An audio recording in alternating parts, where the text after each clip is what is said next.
catch him at their Vauxhall Cross headquarters. Snow cared little for London, although living there was a necessity. It was too noisy and too scruffy, especially compared to some of the other capital cities. But not Paris. Snow remembered his friend Arnaud, half French and always defending the homeland of his mother. Arnaud had argued that Paris was the capital of Europe with its grand architecture. Snow had retorted that the grand architecture didn't make up for the pavements littered with dog shit and the stench of cheap cigarettes. He still blamed himself for what had happened. The events of 18 months before, in Ukraine, had hit him harder than he had thought possible. Snow's mental scars, too, had been cosmetically repaired. Involuntarily, he touched his shoulder and felt for the bullet wound, now almost invisible, but still aching. Snow had tried to save the life of a friend, and failed. A noise from behind broke his train of thought. A scream. Snow turned. A figure was standing outside Durrani's building, Middle Eastern or Asian. A voice inside his head tried to tell him something. Snow retraced his steps back towards the doctor's surgery, his eyes on the entrance. Another scream. Snow broke into a jog. 2 men left the building in a hurry. One had his face obscured by bandages. They joined the first, who had now moved from the building and was holding open the door to a waiting Ford Mondeo. There was an object in the hand of the last man to exit the surgery. A handgun. The gunman looked directly at Snow, who was still running towards him, and pulled the trigger. There was a thud as a suppressed 9mm round left the weapon and raced towards the SIS operative. Snow instinctively dived left, down the basement steps of the nearest building, crashing into several bins. A car door slammed.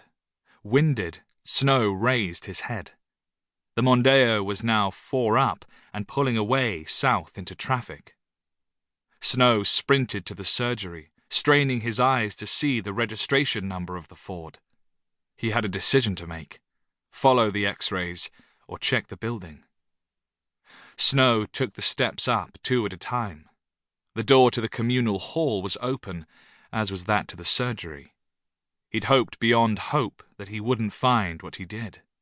The receptionist lay sprawled back on her chair, her dress ripped open to expose her breasts. There was a neat bullet hole in her forehead and an explosion of blood on the cream wall behind. Snow swore, fury rising within. He kicked open the doctor's door and found that Durrani had also been executed. Lying at an acute angle across his desk, he had been double-tapped in the chest, then shot once through the skull for good measure. In a flash, Snow was back out on the street, mobile phone to his ear as he waited for the emergency services to connect him. There was a loud honking from further up the street. The Mondeo was still there, caught up at the traffic lights at New Cavendish Street. Snow had to reach it. He ran faster than before, switching his phone to video capture mode. Snow heard raised voices from behind and turned. The 2 Metropolitan police officers. One saw the open door and went up to investigate. The other followed Snow. "Excuse me, sir.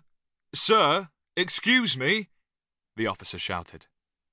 Snow continued to intercept the car, while the policeman quickened his pace, one hand on his helmet in what looked like a scene from the Keystone Cops. Snow drew level with the Mondeo and looked in. 4 men, Middle Eastern. The one with the bandages was now removing them. Another held a handgun. As Snow aimed his camera phone at them, a hand grabbed Snow's shoulder.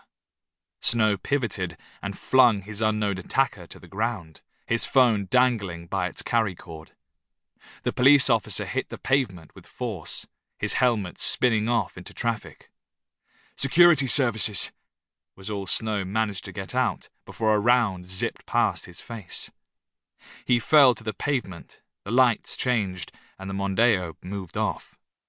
Snow tried to get to his feet, but was forcefully pushed flat by the second officer, who had now caught up. "Secret Intelligence Service, you're stopping the wrong person."